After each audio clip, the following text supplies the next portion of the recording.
New day, new life, new vlog.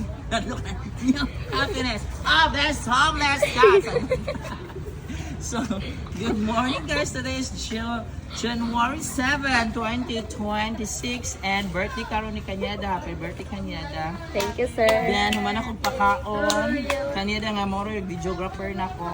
Thank you, So, sir. uy, black and white come! So, human akong pakaon nilang Yumi Gray Black and White now. Then, si Panda there is eating. Then, the 7-Eleven cat.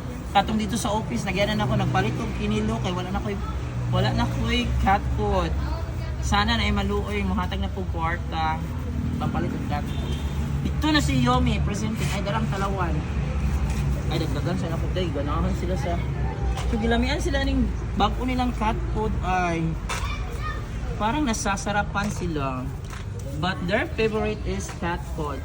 Presenting ang matakutin niya si Black and White. Diba ang ganda ni Black and White? Ang hadlok kasi sa inyo. Then, tao ni Black. Gray nga kagiron. Ganun siya pa kanima ayo. Hala, wala na po ako nadala ang tambal. Sorry, Gray. And Yumi na Deadma girl. Ano, Yumi.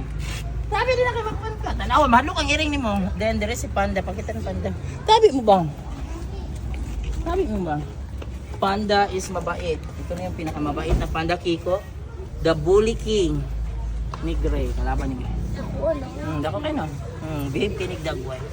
Yan ang alam sa tao. Yan for today guys. And be kind always to stray cats and stray dogs. And do not forget to feed them. If you cannot feed them, please don't hurt them. Bye!